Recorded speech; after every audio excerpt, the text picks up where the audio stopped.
Deus, eu cumprimento os irmãos com a paz do Senhor. Quem está feliz com Jesus hoje? Encontre uma pessoa bonita do seu lado e dê um sorriso para ela. Ficou difícil? Se não tiver ninguém bonito aí embaixo, é só olhar aqui para cima, tá bom? Mas não é para mim não, é para o Rodrigo mesmo, né? Pastor Rodrigo Monteiro. É que ele escreve em língua estranha, só para interpretar tem que estar em espírito, né? Pastor Rodrigo, Deus abençoe muito. Meu abraço ao pastor Vanderlei. Diga a ele que em Brasília ele tem um companheiro. Precisando de qualquer coisa lá, estamos juntos, tá bom? Feliz em rever alguns amigos aqui. Pastor Samuel Marques, esse grande líder. Está diferente, está mais novo, está mais bonito, está sem óculos. Você tem que me passar o mistério, porque agora quem não está enxergando sou eu, né? Eu quase atropelei minha sogra esses dias. Pense num livramento, né? Não para ela, porque não atropelei. Vocês não entendem tudo errado, né? Os que trouxeram a Bíblia, abram comigo na primeira epístola de São Paulo aos Coríntios, capítulo de número 2 e o versículo de número 9. Cumprimentar aqui o pastor Daniel, sua abençoada esposa, os irmãos que acompanham. Leve meu abraço ao pastor Marcos Pereira. Diga que estamos em oração sempre, tá bom? Ao Davi, o cantor que aqui está. Gostei da gravata, né? Combinou com tênis. Vamos comprar um sapato para ele. Vamos fazer uma vaquinha aqui, comprar uma vaca. Depois das 3 tem que perdoar, né? Deus é fiel. Está escrito assim, primeira epístola de São Paulo aos Coríntios, capítulo 2, versículo de número 9. Mas, como está escrito, nem olhos viram, nem ouvidos ouviram, nem jamais penetrou em coração humano aquilo que Deus tem preparado para aqueles que o amam. Feche a Bíblia, coloque no banco, na cadeira e tome na mão da pessoa mais perfumada do seu lado e aperte a mão dele ou dela com carinho até eles falarem aleluia. Pentecostal que não faz barulho está com defeito de fabricação, não é? Vamos orar mais uma vez? Senhor, nós te exaltamos e te glorificamos. E nós entendemos que dentro de alguns minutos, e esta linda igreja ficará pequena para o tamanho da glória que o Senhor vai mandar do alto dos céus. Os que vieram tristes começarão a saltar de alegria. Os que vieram se arrastando não voltam se arrastando para casa. Hoje voltarão voando nas asas de um novo tempo. E antes que eu comece a ministrar a sua palavra, cerque este santuário com a sua glória. E num raio de 5 quilômetros, onde houver um demônio alojado, eu dou a esses demônios segundos para sumirem daqui. Porque se não sumirem, serão queimados pelo poder da sua glória, que aqui será derramada. Rasga os céus sobre este lugar nesta madrugada. Manda anjos de fogo descerem aqui. Que estes anjos desçam trazendo brasas de fogo nas mãos. Comecem a esparramar essas brasas entre nós. E onde houver um crente cheio do Espírito Santo, pega ele nesta noite, Jesus, e mostra o caminho da verdadeira e poderosa adoração. Fala conosco, fica conosco. É o que eu te peço agora e sempre. E toda a igreja diz: os que podem, tomem o seu assento aplaudindo a Jesus, porque Ele é bom, porque Ele é maravilhoso. Querida igreja noiva do Cordeiro, simpatizantes da nossa fé, amigos que vieram de perto, que vieram de longe, autoridades eclesiásticas, autoridades constituídas, os companheiros de ministério que aqui estão, Joel, que eu encontrei aqui agora há pouco, líder de uma grande vigília. Leve meu abraço à sua muito linda e abençoada esposa. Está aí? Cadê? Ô Carmen, por que você deixa ele sentar aqui? Você senta aí. Ah, você está com a sua amiga. Então tá bom, Deus abençoe vocês. Eu sirvo Jesus Cristo, o meu Salvador, desde criança. Eu prego o seu evangelho desde os 13 anos de idade. Hoje eu tenho 44 anos, com cara de 50 e o corpinho é de 60. Você ri porque não é você que tem que tomar um monte de remédio para dormir à noite, né? Mas nesta minha caminhada com Deus, desde criança até os dias de hoje, eu não tenho na minha memória nenhuma lembrança de um culto que Jesus tenha faltado a alguma reunião. Pelo menos o irmão entendeu o que eu disse aqui. Eu vou melhorar para ver se todos entendem. Eu quis dizer que desde criança até os dias de hoje, eu não me lembro de nenhum culto que Jesus tenha sequer chegado atrasado a uma reunião. Às vezes, por motivo de força maior, somos obrigados a chegar no culto depois que ele começa. Às vezes, somos obrigados a ir embora antes do culto terminar. Mas Jesus nunca fez isso. Ele sempre chega quando o primeiro crente chega. E ele só vai embora quando o último crente vai embora. Ainda mais quando ele encontra esses loucos que emendam o culto numa vigília. Aí ele fica com eles até o sol raiar. Ele deixou na sua palavra uma promessa. Ele disse: esta é a minha igreja, e as portas do inferno não prevalecerão contra ela. Quem pertence a esta igreja pode dar um belo glória a Deus. Que maravilha. Eu vou tentar ser bem breve no que eu tenho para falar. Eu tenho que estar no aeroporto às 5 da manhã, tenho um voo marcado. Infelizmente o horário acabou se complicando. Estou vindo da região dos lagos, onde eu estava, Rio das Ostras. Tivemos um mover de Deus extraordinário hoje. E se Jesus fizer aqui nesta vigília metade do que fez lá, vai ter gente que vai errar o caminho de casa nesta noite, porque a unção será tremenda. Eu só preciso saber se os pentecostais ainda estão aqui dentro. Falar depois do pastor Samuel é covardia. O pastor Samuel é mestre, ele é quase o quarto membro da Trindade, né? Um grande amigo. E essa história que o pregador fala: não, eu vim aqui só para abrir o caminho, é conversa para boi dormir. Eles vêm e entregam o melhor que tem, quem vem depois que se lasque, né? Então eu espero que o mesmo Deus que usou tenha misericórdia da minha vida aqui. Mas eu estava pensando no que pregar, no que falar, no que repartir com os senhores e as senhoras, e o Senhor trouxe à minha memória o texto que eu li. O texto que eu li não é um texto para ser pregado em cultos normais, não é um texto para ser pregado em cultos evangelísticos, até porque nos cultos normais, nos cultos evangelísticos, sempre vem aqueles crentes mais acomodados, vem aqueles crentes que estão com a vida ganha. Só vem para culto de vigília quem está lascado, gente. Eu tenho experiência desde criança. Só vai para vigília quem já tentou de tudo. É por isso que culto de vigília é o culto mais barulhento que tem, porque a pessoa não tem mais nada para perder na vida. Ela não está nem aí para quem está do lado esquerdo, do lado direito. Ela quer agarrar o anjo e só soltar ele quando a glória de Deus descer. Então, na minha experiência com Deus, eu sempre falo: quando eu prego em vigília, eu peço ao Senhor que me dê o outro lado. Eu quero conduzir vocês hoje a uma caminhada, talvez não mais para este mundo físico, quero conduzi-los a um mundo sobrenatural, porque eu estou em uma igreja que acredita no poder dos dons do Espírito Santo. E em madrugadas como essa, o Senhor pode trazer presentes espirituais, e você pode sair daqui tomado em uma unção que você jamais sonhou existir em sua vida. Alguém acredita nessas coisas aqui? Robson, mude a música para mim. Quando Paulo escreve a carta aos Coríntios, fica imaginando eu o que se passava na mente do santo apóstolo. Paulo, quando planta a igreja de Corinto, ele não é um ancião velho que escreve cartas profundas, como as suas epístolas paulinas entregues aos Gálatas ou aos Tessalônicos. Quando ele escreve a sua carta aos Coríntios, ele rememora os áureos anos em que ali ele esteve. Paulo é enviado por Deus junto com Barnabé para plantar uma linda igreja em Antioquia, e logo depois de Antioquia nasce então o ministério de Paulo. E Paulo vai plantar a sua primeira igreja como pastor, como missionário e apóstolo. E a primeira igreja que ele planta é a igreja de Corinto. Então imagine vocês que o homem que vai plantar a igreja de Corinto passou 14 anos abandonado e isolado em Tarsis. Passou uma temporada ignorado por Pedro, por João e os pais da igreja. igreja. Ele agora recupera os 14 anos em e prega na cidade de Antioquia, virando a cidade de cabeça para baixo. A igreja começa a crescer.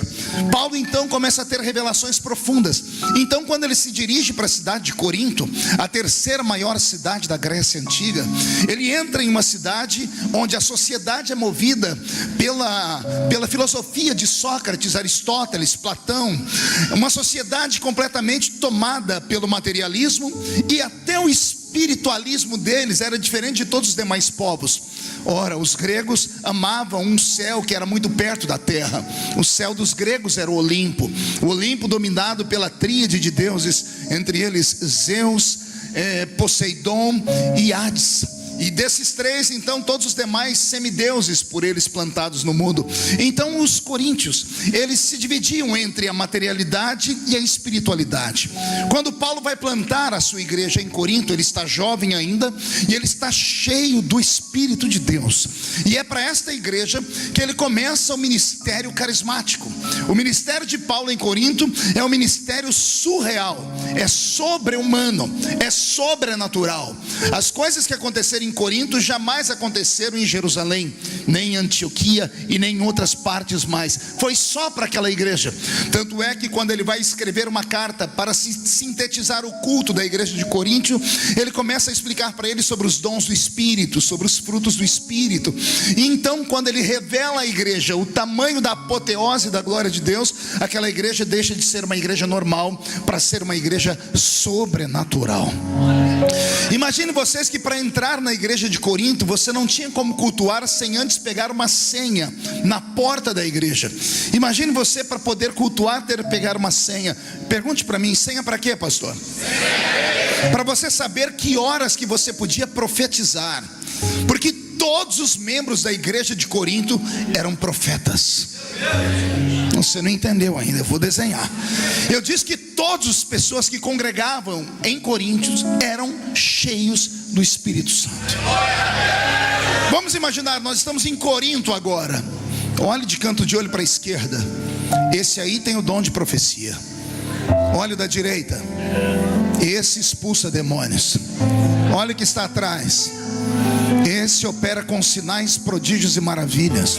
Olha o que está à sua frente. Esse discerne espíritos.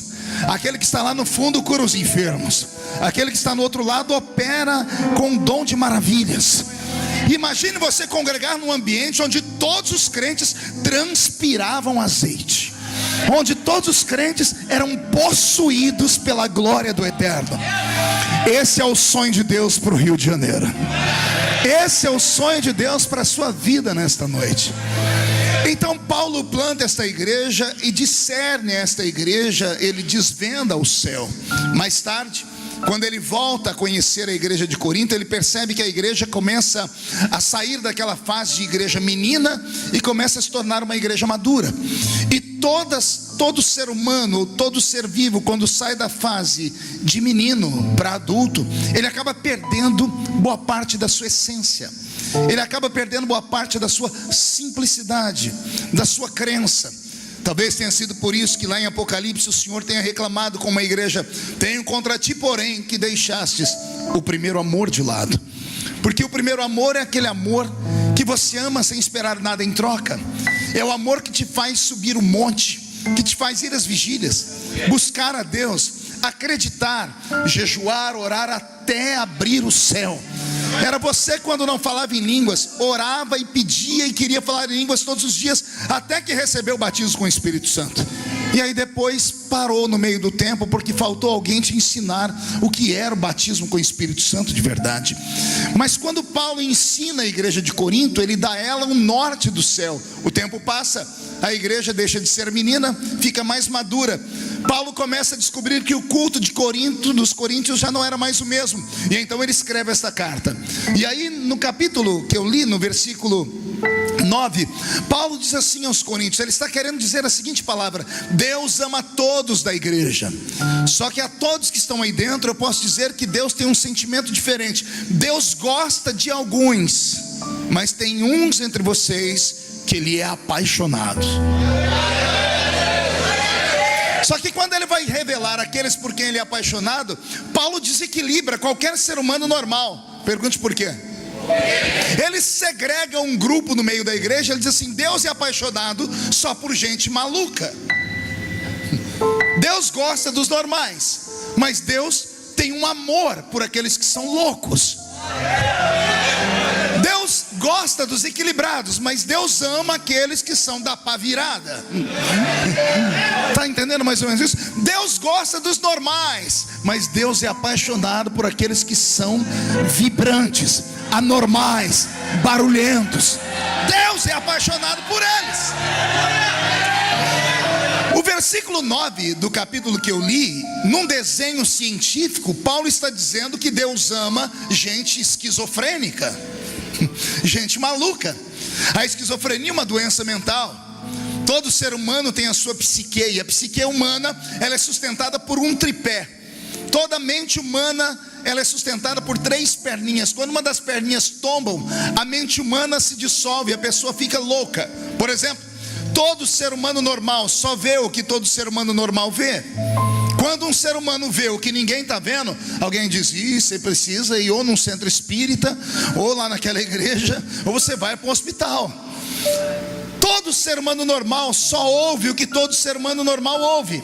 Mas quando existe no nosso meio alguém que escuta vozes, alguém diz: ou você vai no centro espírita, ou vai naquela igreja dos crentes, ou você vai para um hospital de loucos. Todo ser humano normal só sente o que todo ser humano normal sente. Está um frio de rachar lá fora, todo mundo de blusa de lã, e tem um de camisa regata, camiseta regata. Alguém diz: gente, interna ele porque ele é louco, porque ele está sentindo diferente de todo mundo. Era para todo mundo estar sentindo frio, mas ele está sentindo calor, e vice-versa. Então toda vez que um ser humano vê o que ninguém vê, ele é esquizofrênico.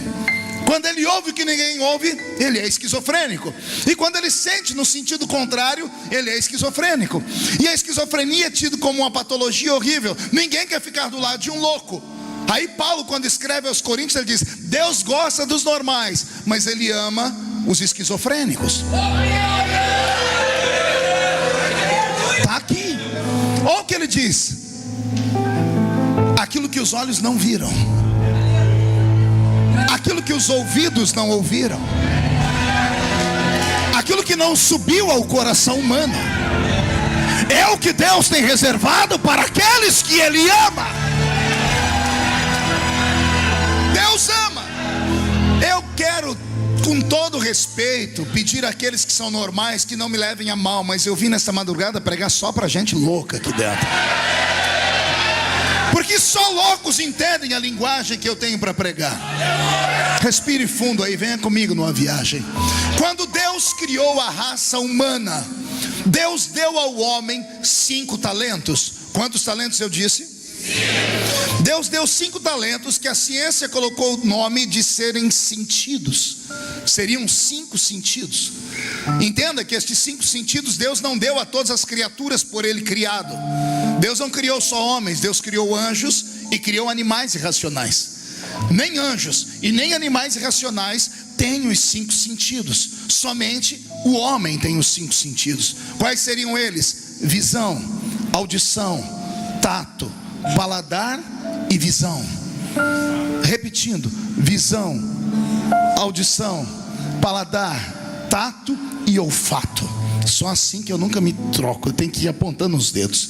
Deus deu esses 5 sentidos para os homens. Pastor, os anjos não têm esses 5 sentidos? Não, não tem. Anjo não tem paladar, porque anjo não come. Anjo não tem olfato, porque ele não precisa respirar. Ele não precisa, ele não tem um pulmão para receber oxigênio. Nós só sentimos o cheiro porque nós temos um pulmão para colocar oxigênio. O anjo não precisa disso. Então Deus não deu esses sentidos a qualquer um. Deus deu esses sentidos à raça humana, porque a raça humana é a raça a quem Deus deu um reino. Deus não deu reino aos anjos, Deus não deu reino ao diabo, Deus deu reino à raça humana. Não existem 3 reinos, como as pessoas sempre dizem. Até eu já preguei, porque eu errei. Muitas vezes me ensinaram, no culto me diziam que o diabo tinha um reino, o reino das trevas. Aí eu fui procurar onde fica o reino das trevas, nunca encontrei. Não, pastor, e o inferno? Pois é, se o inferno é o reino das trevas, nem lá o diabo manda, porque a chave do inferno Jesus tomou da mão dele. Só existem dois reinos: o reino dos céus e o reino da terra. Vou repetir: só o reino dos céus e o reino da terra. Aí Deus olhou para esse mundo e disse assim: sabe o que eu vou fazer? Eu vou plantar o reino dos céus na terra.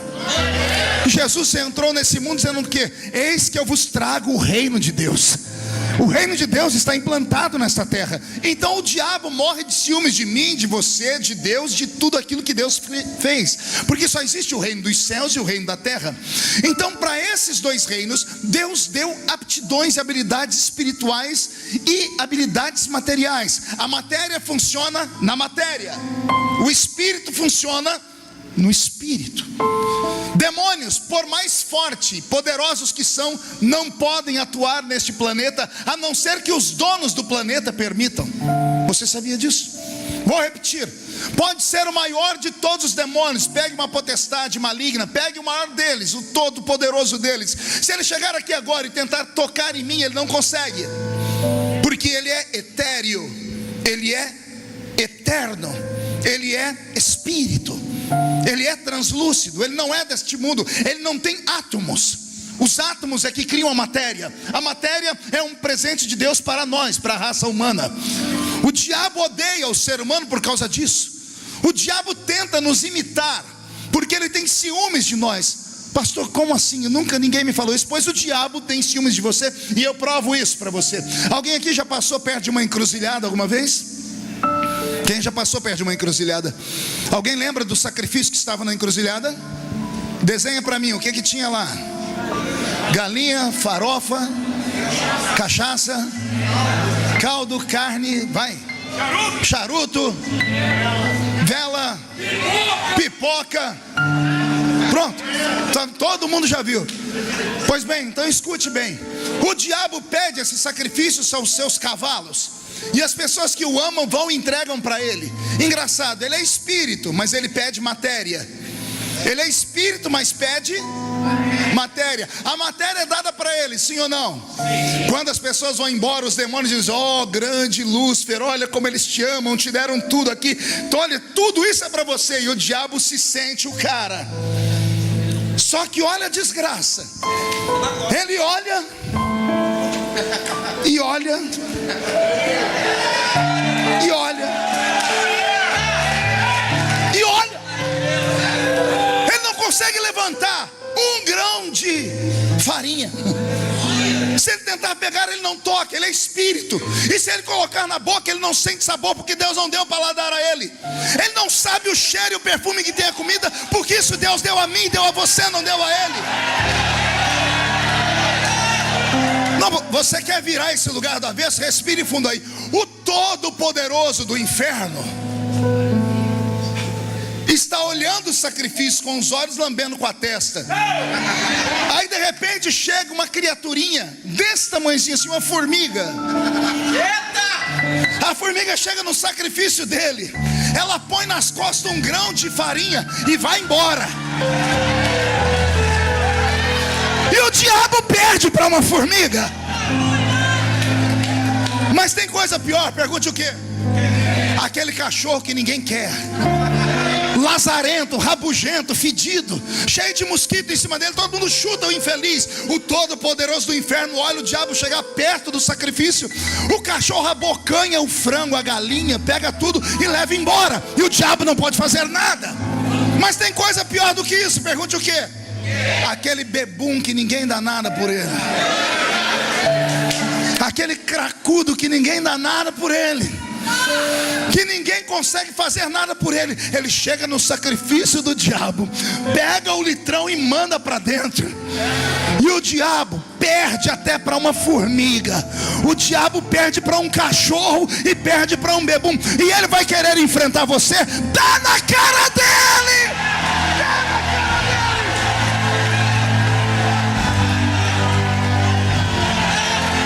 E aracia mateia aqui a mantoque barabassuri de candarai.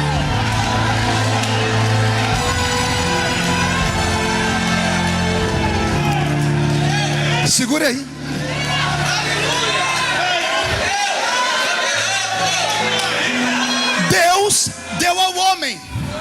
5 presentes. Deus deu ao homem 5 sentidos. Pergunte para mim, para que esses sentidos, pastor? Os 5 sentidos que Deus deu ao homem é para que o homem perceba o seu reino. Os 5 sentidos naturais faz o homem perceber o reino natural que está perto dele. Com os olhos eu enxergo vocês, vejo as cores. Com o tato eu sinto a densidade dos objetos. Com o meu olfato eu sinto o perfume. Com a minha boca eu sinto o paladar. Com os meus ouvidos eu ouço vozes. Então esses 5 sentidos fazem o mundo físico ser real para mim. Vou repetir, os 5 sentidos naturais que Deus deu ao homem faz o mundo físico ser real para ele.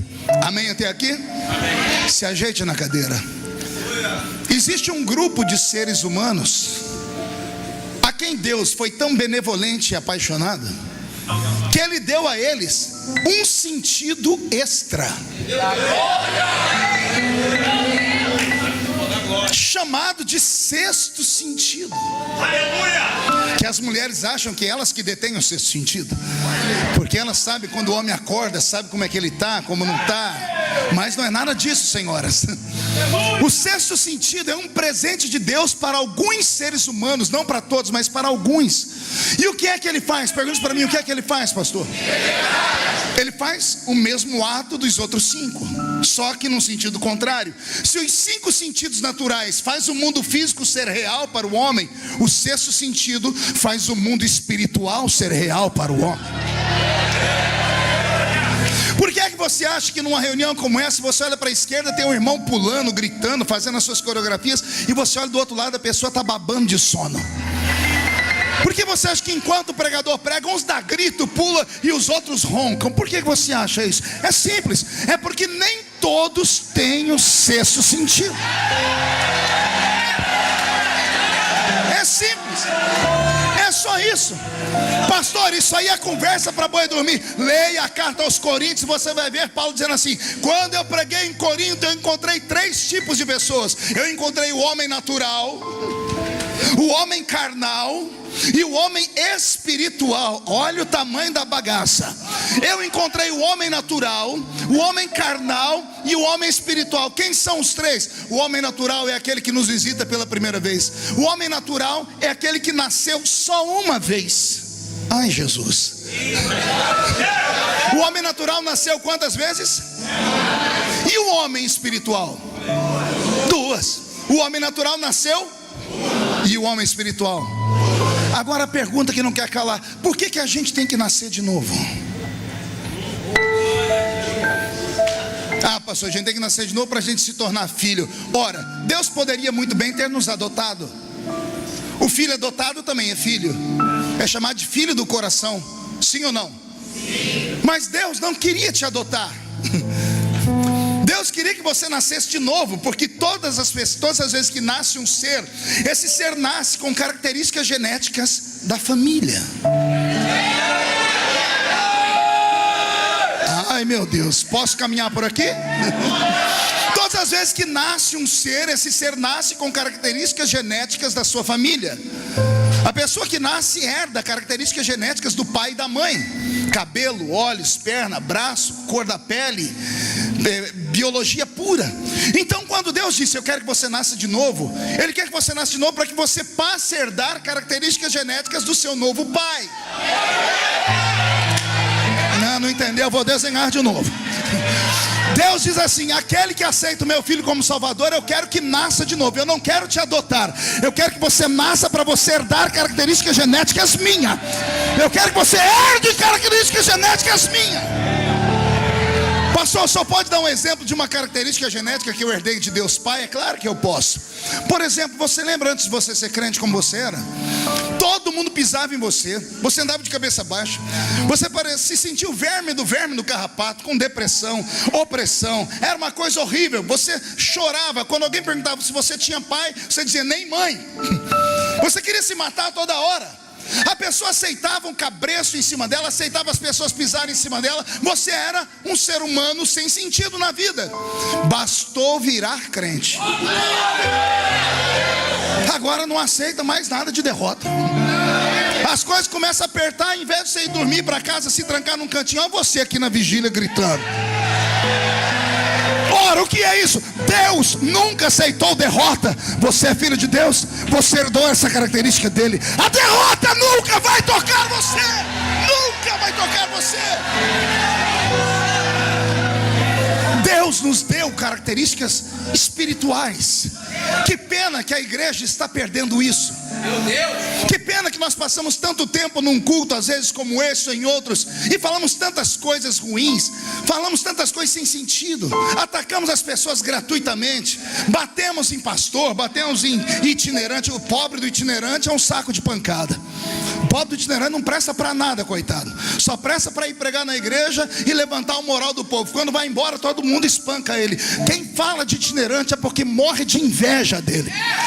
Não tem o dom que ele tem. Deus não deu o dom do itinerância para qualquer um, não. Isso não é para quem quer, é para quem Deus chama. E quando Deus chama o itinerante, amigo, você pode falar o que quiser dele, Deus sempre vai honrar essa pessoa.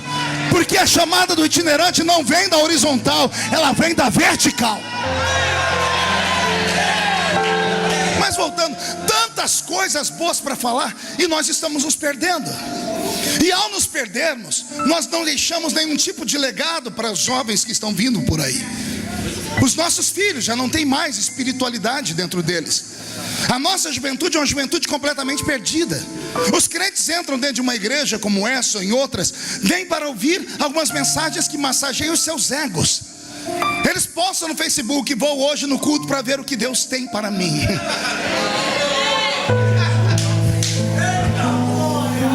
Não aceitam poder, gritos, barulhos, glórias, porque dizem que isso é para gente doida, desequilibrada. Um dia um cidadão escreveu para mim: pastor Marcos, o senhor tem algum problema na sua mente? E eu escrevi: por quê? O senhor sofre de reações psicossomáticas no seu cérebro. E eu respondi: por quê? Ora, porque o senhor grita fora de hora, o senhor pula. Aí eu comecei a pensar e falei: meu Deus, eu não grito porque eu quero, eu também não pulo porque eu quero. Tem algo aqui dentro que move a minha alma a pular e a gritar. Muitas vezes nos esquecemos que nós não andamos sozinhos na terra, somos templo do Espírito Santo. Você já viu algum crente ficar na igreja: glória ao Espírito Santo, eu te adoro, Espírito Santo? Ninguém fica. A gente diz glória a Deus e te adoramos, Jesus. Por que é que nós falamos isso? Porque quem nos estimula a adorar é quem está aqui dentro. É o Espírito Santo que diz: vai dar glória, vai adora, vai levanta a sua mão, vai faça isso, faça aquilo. Mas estamos perdendo o nosso tempo às vezes, porque nós transformamos a igreja numa reuniãozinha de pessoas importantes, sabidas e bonitinhas. Igreja não é como a Seixonoye. Nossa igreja não pode ser parecida com o Lions Club, Rotary Club, com a maçonaria. Igreja é muito maior do que isso. Isso aqui é um quartel-general. O demônio verdadeiro não está aqui dentro, não. O demônio verdadeiro está lá fora. Só que para sair lá fora e encarar o diabo, não é de qualquer jeito. O diabo não tem medo da sua gravata, amigo. Ele não tem medo da sua carteirinha de obreiro. Ele não tem medo da convenção que você faz parte. O diabo não tem medo da senhora ser poliglota, ter o anel de formatura, não. Mas o diabo é obrigado a recuar quando ele encontra um canela de fogo pelo meio do caminho dele. Você acha que eu estou na caminhada há mais de 30 anos? Por quê? Porque eu sou bonitinho? Não, eu tenho espelho na minha casa. Ai de mim se não me preparar espiritualmente. Ai de mim se não ir pelo menos umas 3 vezes por mês no meio do mato, orar e gritar igual maluco, e dar tapa na minha árvorezinha que é companheira de oração. Ai de mim se eu não tivesse alguns profetas que são videntes ao redor do mundo, que oram por mim e mandam mensagens trilhando o meu caminho. Porque se você não acredita nessas coisas, eu respeito você, mas eu acredito e vivo nisso. Eu acredito, por exemplo, que neste momento nós não estamos mais em Nova Iguaçu. Paulo, escrevendo aos Coríntios, disse: vocês ficam na terra até que alguém resolva ter cânticos espirituais, até que alguém resolva ter testemunhos para contar. Porque quando uns têm salmos e outros têm cânticos espirituais, vocês saem da terra e entram nas regiões celestiais. Nós estamos nas regiões celestiais essa madrugada. Eu não preciso aqui falar que você tem que fazer isso ou deixar de fazer aquilo. A minha função como profeta nessa madrugada é pedir que Deus derrame azeite sobre a sua vida. É pedir para que Deus te dê poder, unção, força, para quando você atravessar aquela porta, não ficar na sua frente Zé Pilintra, Zé Pilantra, Chucaveira, tranca a rua, preto velho. Deus quer te dar uma unção poderosa. É isso que nós precisamos. Temereis e ondrevelessuri de candarandaravassore de harabácias. O que Deus quer te dar nesta madrugada são coisas que ninguém viu, são coisas que ninguém ainda ouviu, e são coisas que não subiu ao coração do homem. Existem duas maneiras de você passar o seu ministério, a sua vida nessa terra. Uma é você passar contando histórias, a outra é você fazendo história. Você pode viver uma vida sendo influenciado, ou passar uma vida influenciando. É você quem determina o que você quer. E se você é aquele crente que tem sobre si um espírito de piolho, e eu repreendo esse espírito nessa noite. Sabe o que é espírito de piolho ou não? Piolho é aquele bichinho que anda pela cabeça dos outros. Se você é um desses crentes que fica pensando no que os outros vão pensar antes de você fazer, você nunca vai a lugar nenhum. Você nunca chegará a ambiente algum. Ah, pastor, mas e os homens? Os homens? O que tem os homens? O que é que um homem pode fazer com alguém que tem uma vocação divina? Me diga. Me fale. Não, pastor, os homens podem fazer o quê? Quem é o homem? Quem é o homem perto daquele que te chamou? Homem tira o que o homem dá. O que Deus dá. O que Deus dá para nascer um macho que tire. E eu não estou falando de coisas que eu ouvi falar, eu falo de coisas que eu vivo. Você já me conhece, eu sou o pastor Marco Feliciano, prazer. Eu sofro igual sovaco de aleijado. Opa, desculpa, isso agora é politicamente incorreto, então tem que falar certo. Eu sofro mais do que axilas de pessoas portadoras de necessidades especiais. Eu já enfrentei o inferno inteiro. E já enfrentei os homens também. Confesso a vocês que é melhor enfrentar o inferno. Porque o diabo, ele te respeita. Homens não te respeitam. Principalmente quando sentem inveja de você. Principalmente quando veem que Deus te deu um brilho próprio. Principalmente quando percebem que você não é normal. Quando olham e veem que você é um daqueles seres humanos que nasce de 100 em 100 anos. Que tinha tudo para dar errado. Mas onde você põe a mão, as coisas prosperam. E vai crescer. Aguenta. O que eu faço, pastor? Aguenta. Suporta. Resistir ao diabo e ele fugirá de vós. E se a porta fechar, pastor? Fecha uma, Deus abre 10. E não tem I, nem A, nem E, nem U. Aquele que sabe que está no centro da vontade de Deus, se levantar 11.000 demônios contra ele, 1.000 cai de um lado, 10.000 cai do outro lado, e ele não pode ser atingido. Mas para isso você tem que acreditar em si mesmo. Aleluia. Acredite em Deus e acredite em si mesmo. Porque se você não acreditar em você, quem vai acreditar? Se você ter que ter a aprovação de todas as pessoas que estão ao seu redor, você não irá a lugar nenhum. Se a senhora, senhorita ou senhorito é daqueles que para tirar uma foto e postar no Facebook tem que tirar 50 antes, 50 selfies para escolher uma, eu tenho pena de você. Porque você vai postar sempre aquilo que você não é, fora os filtros que você é obrigado a colocar. Isso já mostra que você é uma pessoa que não tem amor próprio. Isso já mostra que você é uma pessoa que está insatisfeita com aquilo que Deus te deu. Pastor, como assim? Você é a imagem e semelhança de Deus. Você pode não ter tudo aquilo que você quer na vida, mas você tem tudo que você precisa. E se tiver alguma coisa que você possa fazer para melhorar, faça, seja feliz, mas pare de ouvir esses derrotados. Pare de ouvir esses coveiros de igreja. Pare de ouvir esse pessoalzinho que fica te seguindo no Facebook para esculhambar a sua vida. Pare de pensar em likes. Pense no céu. Pense naquele que te ama. Pense que é um Deus que pode te pegar do monturo e te colocar no alto de uma montanha. Pense num Deus que pode te dar coisas que Ele nunca deu a ninguém. Mas Deus só fará isso se você for amigo dEle. Seja amigo dEle.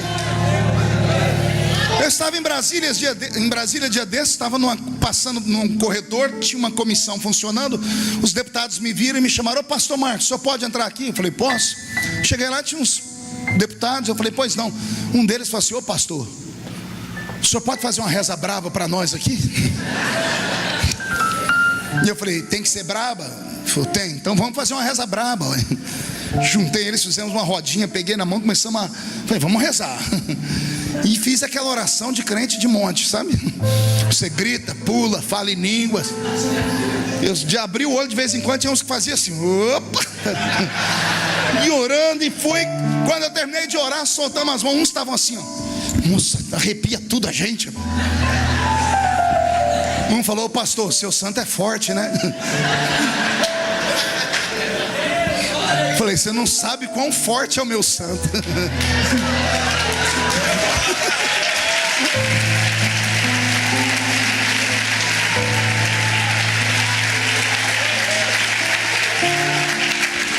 Aí um deles falou assim: ô pastor, ensina a gente a ter o corpo fechado. Eu segurei para não rir, né? Eles estavam apavorados. Eu disse: como assim? Ô pastor, ensina nós a ter o corpo fechado, porque se acontecesse com a gente a metade que já aconteceu com o senhor, a gente estava morto, pastor. Eu falei: não entendi. Pastor, tudo que acontece com o senhor vai para o Jornal Nacional. E era para destruir o senhor. Todo mundo já achou que o senhor já tinha morrido um monte de vez. E quando a gente vai lá na missa de 7º dia, tem um bilhetinho: desculpa, mas já ressuscitei. Pastor, como é que o senhor faz para isso? Aí eu falei: vou contar para vocês o meu segredo. O meu segredo é que eu tenho promessas. Promessas feitas por Deus. Não são promessas feitas por homens. Porque o que o homem fala, geralmente ele não cumpre. O homem promete sentado e não sustenta em pé. O homem promete na hora da emoção, ou quando quer alguma coisa sua, e depois ele te abandona. Deus não. O Senhor deixou no Velho Testamento escrito: não sou homem para mentir, não sou filho do homem para me arrepender das coisas que eu falo. Quem tem promessa de Deus está imortalizado em vida, até que se cumpram as promessas que Ele te fez. Vou fazer a equação mais lentamente. Todo ser humano que tem uma promessa que veio da vertical, do céu, ele está proibido de morrer, até que se cumpra na vida dele cada uma das palavras faladas. Pastor, como assim? Jesus endureceu a lei. O Pai falou no Velho Testamento: não sou homem para mentir, nem filho do homem para me arrepender das coisas que falo. Jesus veio no Novo Testamento e endureceu a lei. Ele disse assim: vou falar mais forte do que o meu Pai. Pode passar o céu, pode passar a terra, mas as minhas palavras não passam jamais.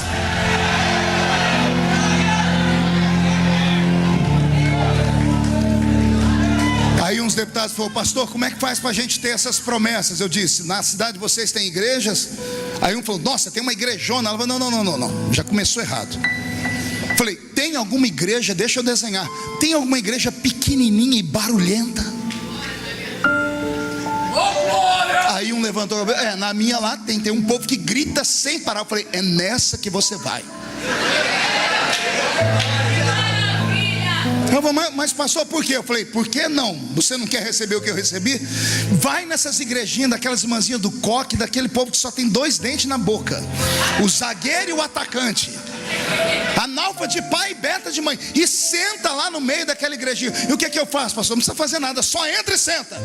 Porque se o povo for do jeito que eu estou falando, antes do culto terminar, Deus vai falar com você.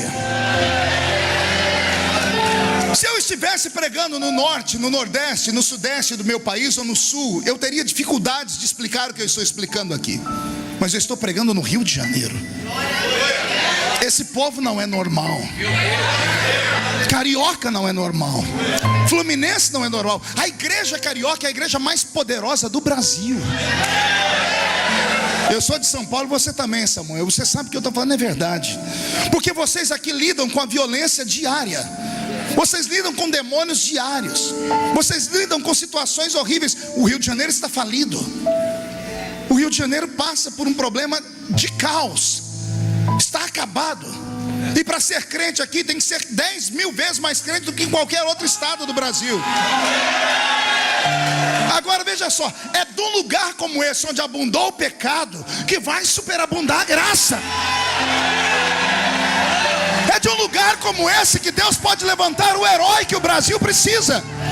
É de uma igreja como essa que Deus pode levantar o profeta que nós precisamos ouvir. Então, carioca, se descobre desta terra e seja tomado pelo Espírito Santo nesta madrugada.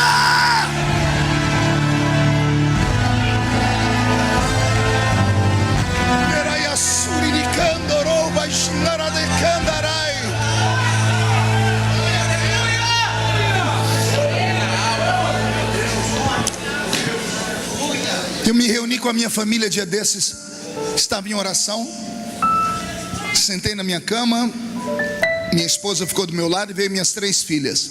Eu tenho uma filha de 22 anos, uma de 16 e uma de 15. Fizemos um culto naquela cama. Terminou o culto, cada uma ia se dirigir para o seu quarto. Eu disse: eu quero orar por vocês. Aí todo mundo se abraçou em mim e eu comecei a orar. E o Espírito do Senhor me deu uma oração. Eu me emocionei muito na oração. E Ele falou comigo: por onde você passar, quando eu te lembrar, refaça essa oração. E a oração foi essa: Deus da minha infância, visita os meus filhos.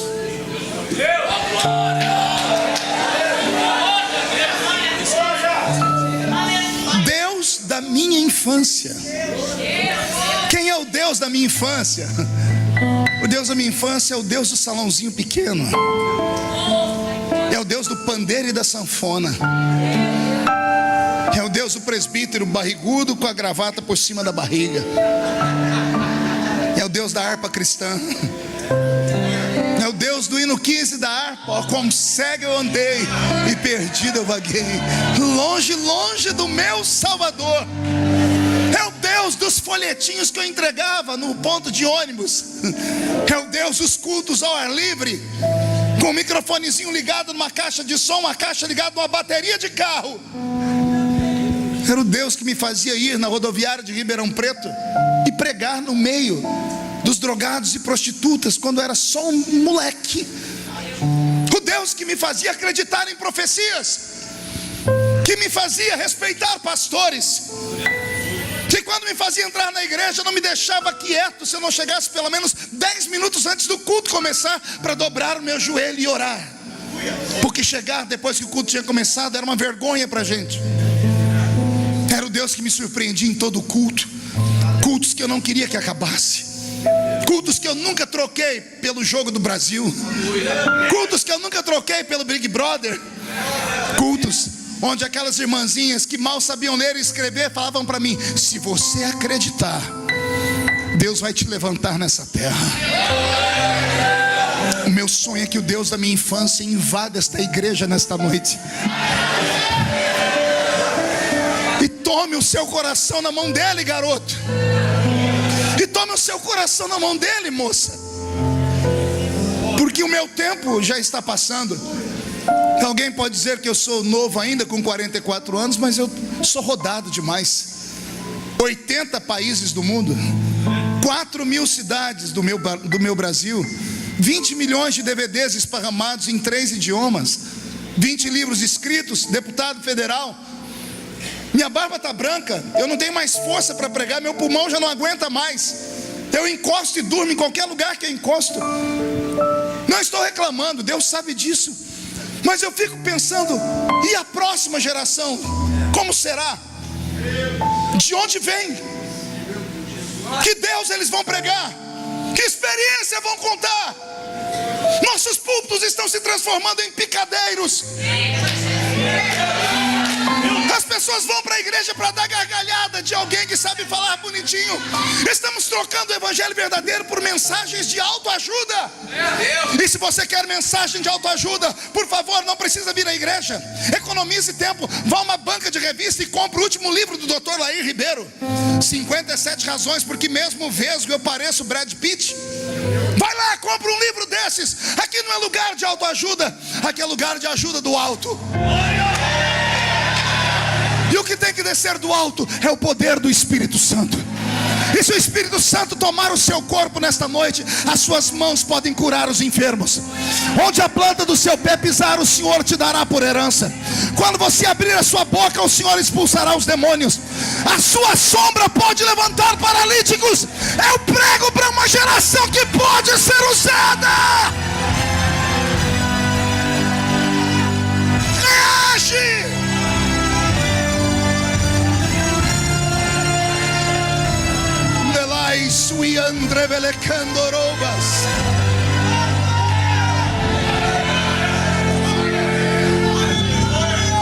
E a esses crentes faladores, deixo só um recado. Que quando olham para mim dizem assim: mas ele mudou. Claro que eu mudei. Eu não sou uma estátua. Quem usa o Bombril já há mais de 15, 20 anos, sabe que a embalagem dele muda, porque tem que ficar moderna, mas o conteúdo é o mesmo. Alguém entendeu aí? Eu mudei por fora e para melhor. Minha mulher falou assim: meu Deus, você está mais bonito agora que quando a gente se casou. Deus tem feito um milagre na sua vida. Mudar por fora não é o problema é quando você muda por dentro. Porque se você entrasse aqui dentro e só me ouvisse pregar de olhos fechados, você ia ouvir a voz do menino da Vila Tatu, do menino que começou a pregar 30 anos atrás e nunca parou até hoje.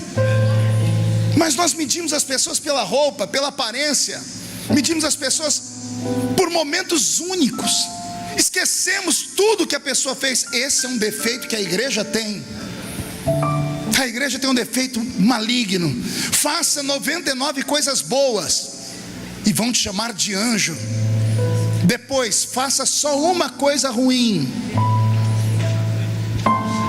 e o seu passado é todo esquecido. Isso é a igreja. O Deus da igreja não é assim. O Deus da igreja, segundo Jó, tem uma balança na mão dele e ele pesa tudo aquilo que o homem faz. E enquanto tiver equilíbrio aqui dentro, vá em frente, toque o barco. Se caiu, levanta, sacode a poeira e dá a volta por cima. Sai em busca dos seus sonhos, lute pela sua casa, lute pelos projetos de Deus na sua vida. E nunca se esqueça que você, mesmo vivendo nesse mundo, você pode viver aqui com um pé no outro mundo. Os seus pés podem estar na terra, mas a sua mente tem que estar no céu. Você pode sair daqui nesta noite e ter encontros sobrenaturais. Os anjos de Deus estão te acompanhando. Deus pode te visitar nesta noite com sonhos proféticos. Deus pode te fazer acordar de uma maneira que quando você olhar para o espelho você não vai nem se reconhecer mais. Por quê, pastor? Porque Ele ama aqueles loucos crentes que eu estou falando aqui. Para você, a promessa de Deus nesta madrugada é essa: aquilo que os olhos não viram, aquilo que os ouvidos não ouviram, e aquilo que não subiu ao coração do homem, é o que Deus tem reservado para aqueles que Ele ama. Se tem alguém que ama Deus nesta madrugada, fique de pé comigo, por gentileza. Quero fazer um convite, um só. Feche os olhos e não venha por vir, senão você vai ocupar o lugar de alguém que precisa de verdade. Incline a cabeça, só ouça o som da minha voz. Eu queria orar por homens e mulheres nesta madrugada, que estão cansados de uma vida normal, que quando entram na igreja em pleno século 21, sentem saudades da igreja do século passado. Gente que já pregou, cantou, orou, profetizou, e está parado, estatizado, sem inspiração, sem vida, e gostaria de ser renovado nesta noite. Gente que há muito tempo não fala em línguas estranhas, foi batizado com o Espírito Santo, mas nunca mais foi renovado. Gente que tem promessa de Deus, mas no meio do caminho sofreu um acidente, uma queda, um tombo. Gente que foi excluída, excomungada dos seus ministérios. Gente que os homens tiveram coragem de dizer: você nunca mais vai pregar, você nunca mais vai cantar. Eu te espero aqui na frente. Se puder vir e ficar em pé, eu agradeço, porque aí vai caber mais pessoas. Mas fique do jeito que você se sentir à vontade. Isso, venha chorando mesmo. Venha. Venha. Venha.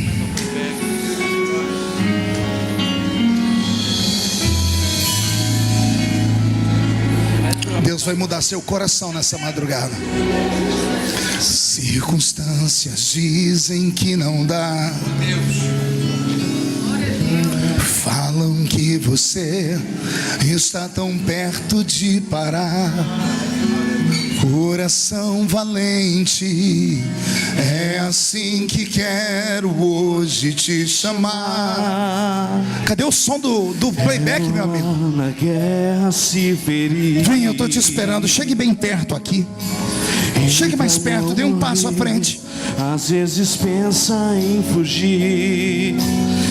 Vem, eu quero orar pela sua vida. Não vê que o gigante é bem menor que a mão de Deus. Não quero contar da história que você morreu. Se por um tempo você só adormeceu. Coração, por 3 dias Jesus parou de respirar para fazer você ressuscitar. Tudo bem, de carne você é, mas sua estrutura é a fé. Coração valente, você não pode parar. Pegue na mão de quem está do seu lado. Cadê os vigilheiros? É normal na guerra se ferir. É hora de guerra. E pra não morrer, às vezes pensa em fugir. Cego pelo medo, não vê que o gigante é bem menor que a mão de Deus. Não quero contar na história que você morreu. Se por um tempo você só adormeceu. Coração, por 3 dias Jesus parou de respirar para fazer você ressuscitar. Tudo bem, de carne você é, mas sua estrutura é a fé. Coração valente, você não pode parar.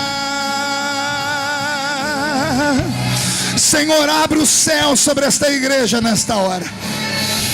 Nesta madrugada, Senhor, abre a janela do céu, a porta do céu, desce uma escada sobre nós. Ah, meu Deus!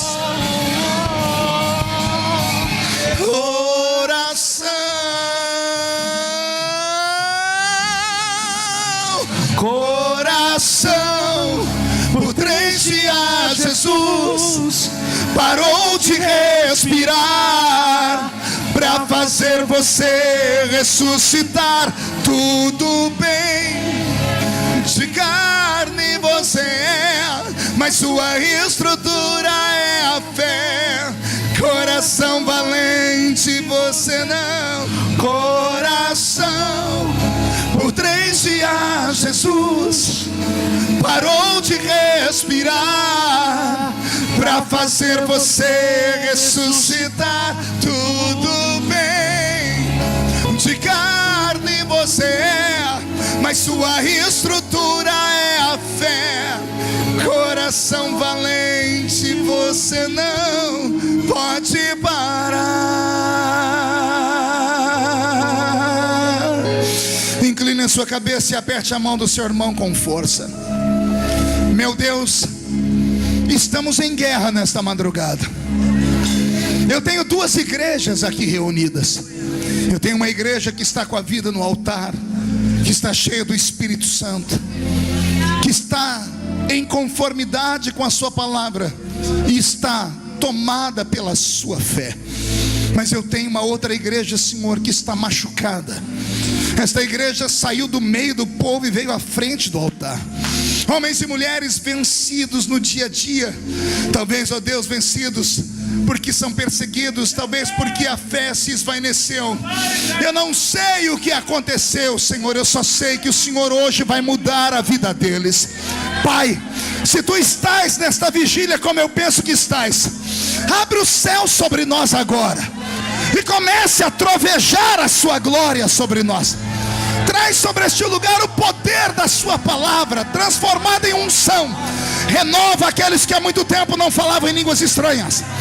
E faz, Senhor, este lugar fumegar com a sua presença. Revela, Senhor, revela a sua presença, revela a sua glória. Traz o céu sobre este lugar.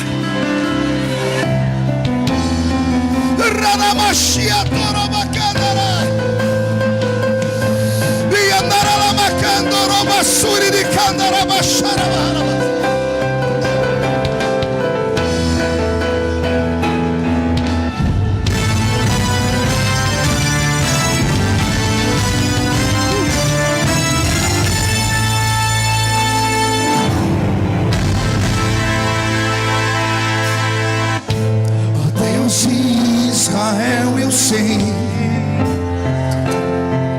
que eu não vinha a esse mundo pra adorar outro rei. Os leões estão rugindo sem parar. Meu louvor incomodou a todos que são contra ti, ó Jeová. Quero ouvir um coral cantando. Nada pode intercalar o louvor do meu coração. Dos manjares eu abro mão, dos palácios não quero não. Eis-me aqui como Daniel, com os olhos voltados pro céu, com o risco de morrer, mas o que me importa é te obedecer.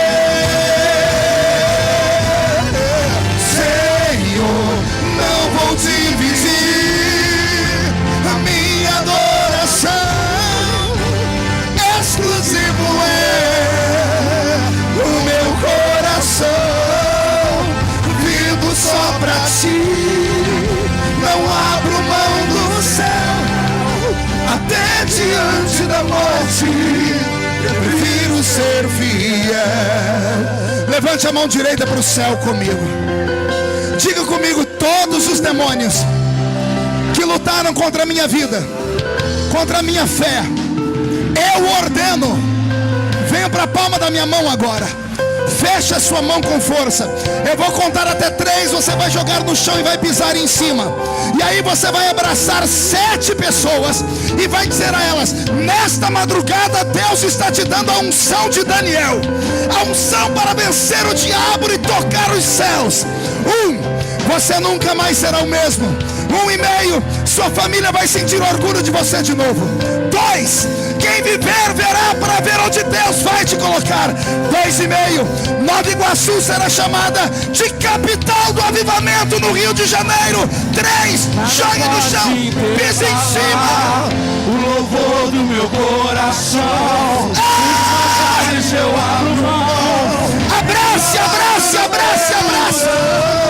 Eis aqui como Daniel, com os olhos voltados no céu, com o risco de morrer, mas o que me importa é te obedecer. Senhor, não vou te pedir a minha adoração, exclusivo é o meu coração. Vivo só pra ti, não abro mão do céu, até diante da morte prefiro ser fiel. Quem pode aplaudir a Jesus? Quem pode aplaudir e gritar? Quem pode aplaudir, gritar e dar um pulo para cima? Amém. Murcha a barriga e estufe o peito. Olhe nos olhos do seu irmão. Se não tiver vermelho, enfia o dedo no olho dele. Deus do céu. Diga para ele: Deus, quero te revelar coisas que ele nunca revelou a ninguém. Alguém acredita nessas coisas? Pegue na mão de quem está do seu lado.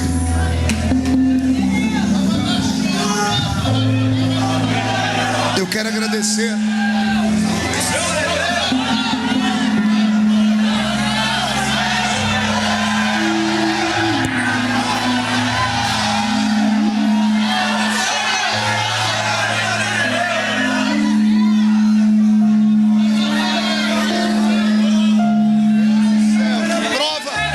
Sonoplasta, socorre a gente, meu filho. Eu quero agradecer o pastor Rodrigo pela oportunidade que o Senhor me deu de vir aqui. Quero voltar outro dia aqui para pregar como eu costumo pregar, 3h30, 3h40. Posso voltar aqui para isso? Dezembro, pastor Samuel Mariano vai estar aqui cantando. Gilmar Fiuza, quem sabe se hoje Gilmar Fiuza pregando. Mas aí você bota dois, aí um atrapalha o outro. Ah, 6 horas de vigília, então tá bom. Então eu não sou tão egoísta assim. Então quero voltar aqui, posso? Então tá bom. Só que eu só volto se você atender um pedido meu. Pergunte qual? Ore pelo nosso país.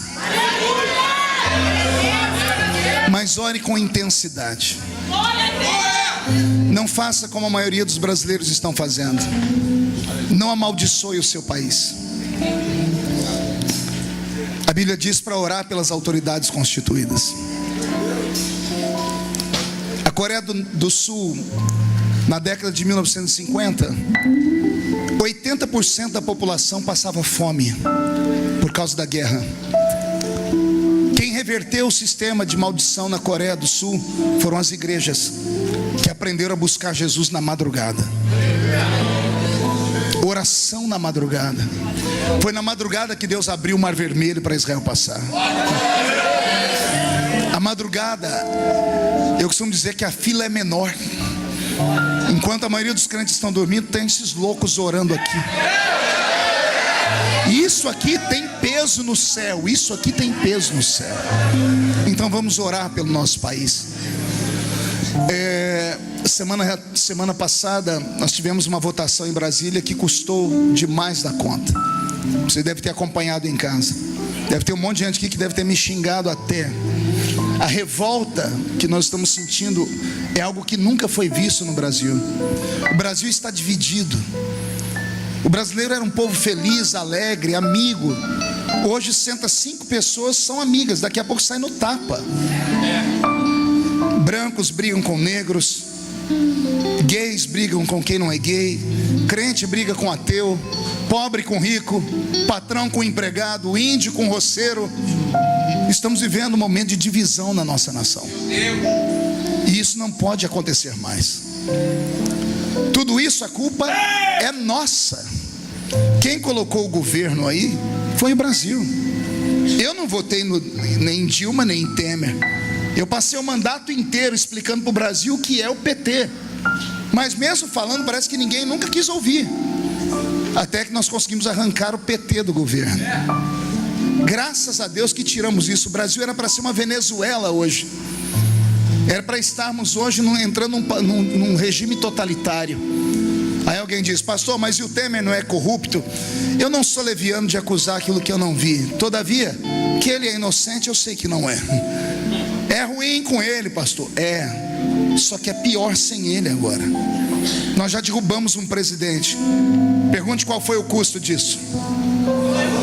14 milhões de desempregados. Sabia disso?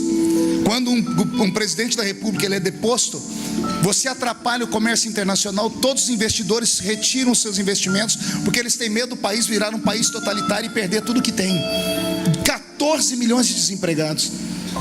Tudo bem, se tirássemos o Temer, quem ia ser o novo presidente do Brasil? Rodrigo Maia, carioca que você conhece. Precisa falar alguma coisa? Você sabe quem é o sogro dele? Moreira Franco. Precisa falar mais alguma coisa? Pronto, 6 meses de Rodrigo Maia governando o país, a Globo batendo nele, porque ele também está dado em todo lugar. Caso o presidente Michel Temer não voltasse, daqui 6 meses o Rodrigo Maia tinha que chamar novas eleições indiretas. Quem que o parlamento ia colocar como presidente da república? Por 5 meses. Aí a esquerda começa a gritar: volta Lula, queremos diretas já. Eles não aceitam que perderam o poder e querem voltar. Eu não votei por Temer, eu votei por você. Votei pensando no futuro, no seu filho. Alguém tem coragem mesmo de dizer que eu sou corrupto? Gente, eu encarei o inferno por causa da igreja. Eu passei, foi pelo vale da sombra da morte. Minha esposa tem uma doença psicossomática contraída naquela época da Comissão de Direitos Humanos, que até hoje não tem cura. Minha filha mais velha teve que sair da universidade porque os professores perseguiam ela. Minhas filhas pequenas tiveram tratamento psicológico por 9 meses. E aí, por causa dessa votação, vem os crentes e esculhambam com a gente. Não, pastor, mas tem um profeta aqui do Rio de Janeiro, um deputado. Profeta, um escambau. Eu sei como é a vida dele lá em Brasília. Uma coisa é gravar um videozinho para você ver aqui. Outra coisa é que ele veio lá brigar lá, ir para as comissões, fazer o que eu faço, dar a cara a tapa. Então fazer um videozinho e colocar para todo mundo ver, isso qualquer um faz. Então não seja leviano, sonde as coisas, procure saber, não vá no embalo dos outros. O Brasil não pode voltar para a mão dos petralhas, não pode cair na mão do PSOL, não pode cair na mão do PCdoB, não pode. Se isso acontecer, acabou o nosso país. Ninguém pensa nisso. Você paga aluguel, né? Mas tem gente aqui que tem 2 ou 3 imóveis. Sabe qual é o sonho deles? É tomar todos os seus imóveis e repartir com as pessoas. Você é empresário, o sonho deles é dominar todas as suas empresas, te mandar embora e repartir tudo. Venezuela, fecharam o parlamento, fizeram uma nova constituinte. Ontem o Maduro baixou uma lei: qualquer pessoa que for para a rua manifestar, 25 anos de cadeia. E quem é que apoia Maduro? PT, PSOL, PCdoB. Gente, vamos abrir a mente. Tem poucas pessoas lá em Brasília que são crentes de verdade. Poucas. Eu sou uma delas. Se eu fosse um político comum, eu estaria aqui de madrugada pregando, gente. Fale para mim. Eu fico em Brasília terça, quarta e quinta de manhã.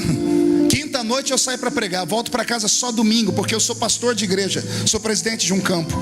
Prego na minha igreja domingo e de segunda-feira fico com a família quando dá. Terça-feira volto para Brasília de novo. Por que você acha que eu prego todo dia? Porque eu não sou corrupto, porque eu sou uma pessoa séria, sou um homem honesto. Então quando você vê eu tomar uma atitude em Brasília, pode confiar em mim. Eu fui mandado lá por 400 mil votos, não foi por meia dúzia de pessoas não. Eu sei o que eu represento e eu sei onde o Brasil vai chegar. Chegará um tempo que o povo do Rio de Janeiro vai vir para o culto no meio de semana agarrado a um radinho de pilha, só para ouvir a voz do Brasil, que hoje ninguém escuta de raiva. Um dia o nosso povo vai ter orgulho, porque vão ouvir um jornalista falar assim: com a palavra, Sua Excelência, o presidente da República Federativa do Brasil. E o presidente do Brasil vai começar o discurso dele assim, ó: eu cumprimento os compatriotas brasileiros com a paz do Senhor Jesus. Recado está dado. Você crê nisso? Então levante as 2 mãos para o céu. Vou devolver o microfone. Vamos orar pelo Brasil. Senhor, o mundo espera um avivamento. E o avivamento que o mundo precisa, Senhor, vai sair desta nação. O diabo quer que o Brasil seja um país comunista para acabar com a religião. Estão tocando nos nossos filhos na escola. Nós não vamos deixar, meu Pai. Nesta madrugada nós oramos para que o Senhor envie anjos sobre os poderes constituídos, que o Senhor continue a limpeza do Brasil e que o Senhor dê estabilidade. Pai, 14 milhões de pessoas não têm comida na mesa nessa noite. 14 milhões de pessoas, ó Pai, perderam já o seguro-desemprego que terminou. As pessoas estão desesperadas, ó Deus. Ouve o clamor desse povo, meu Pai. Sacode as estruturas do nosso país, meu Pai. Visita os nossos irmãos, as nossas irmãs que estão com necessidade nesta madrugada. Supra a necessidade deles e dá um norte para o nosso país. Unge, Senhor, os nossos olhos, para que o ano que vem possamos, nas novas eleições, eleger pessoas que o Senhor queira que administrem o nosso país. Provérbios 29:2, Senhor, diz: quando o justo governa, o povo se alegra. E quem crê nisso, diga: eu creio. Abra as duas mãos. Eu te abençoo. Eu abençoo o seu deitar e o seu levantar. Eu abençoo os seus pais, os seus filhos. Eu abençoo a sua casa, os seus parentes, o seu trabalho, a sua sementeira. Eu profetizo que os seus sonhos deixarão de ser sonhos e serão uma realidade. E eu profetizo que esse ano ainda, antes do ano terminar, você verá Deus agir na sua vida. Profetizo que este será o melhor Natal que você já teve em toda a sua história. E na passagem do ano você vai se lembrar desse culto. Vai ser uma noite farta, a mesa sobrando coisas. Você vai levantar um copo de Coca-Cola para o céu, porque crente não bebe cachaça, e vai dizer: bem disse aquele profeta, eu e a minha casa, em prosperidade e saúde, servimos ao Senhor. Quem quer nisso, dê uma salva de palmas a Jesus. Muito obrigado.